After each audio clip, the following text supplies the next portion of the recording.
Don't call it a comeback because they never left. Well, except actually they sort of did, but more on that later. I'm Fuller from Custom Offsets, and today I'm going to tell you everything you need to know about Centerline wheels and why they just might be the next big mover in the wheel game.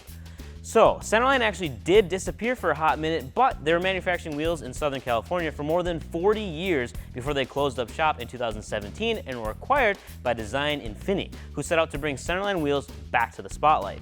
People know Centerline wheels for their heritage in the muscle car world, and they still make brand new wheels that look like they're straight out of the 1960s. One thing that I really like about Centerline, even though their early styles are something to be desired, is that they've had a big focus on motorsports and racing.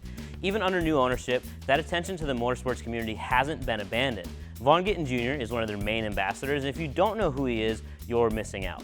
Vaughn is a world championship drifter and self-proclaimed professional fun haver that has also worked with Design Infinity and Ford to create his own line of performance upgrades for Mustangs, F-150s, and Rangers called RTR, which stands for Ready to Rock. When Vaughn isn't pitching it sideways, you'll find him bashing rocks in his buggy named Brocky, repping Centerline wheels, of course. So Design Infinity works with other professional athletes and stunt drivers like Samuel Hubbenite, Chelsea Denofa, Leo Pichette, and Bradley Morris, so you know they like to party. But back to the wheels.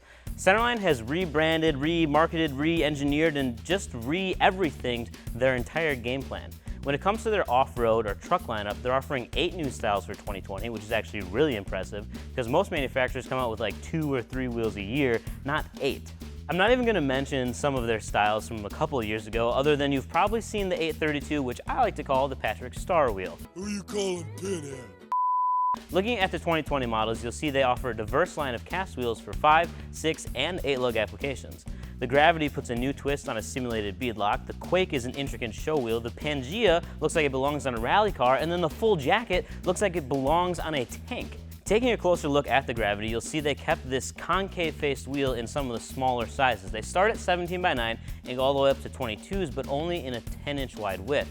To be honest with you, I'm not sure these will be super hot in the big 20x10s, but I can definitely see these selling out in the small off-road sizes, and even like the 20x10 looks nice for a meaty setup with 35s and a 6-inch lift. That's what Zach put on his F-150, not Centerline wheels, but 20x10s and basically 35s. There's some metric size that I don't remember, but that's not important right now.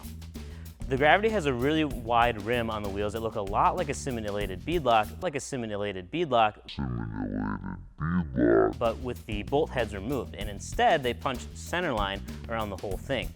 The design of the spokes might be a bit too busy for some people, but I personally love it. The Quake stepped things up a bit as far as sizes go. In typical show truck fashion, you can max out these bad boys in a 22x12. Deep lips, directional style, and no rivets on the face, this wheel is a contender to stand right up there with the TAS 544.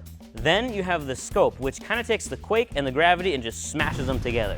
So these go all the way up to 24x12, but they don't have quite as big of a lip since the first section of the spokes has a bit of concavity and there's almost like a step lip that you'd find on a multi-piece wheel in the car world. Now, we don't have any Abrams tanks in the gallery, but if we did, I'm sure you'd find them running the Full Jacket.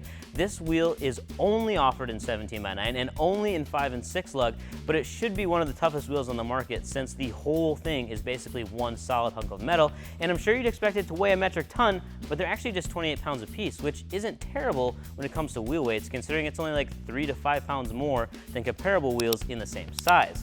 If you want to see what Centerline is up to and take a full look at all their styles for 2020, we threw the links in the description for you, or if you want to do it the hard way and type it in, you can go to customoffsets.com. Peace.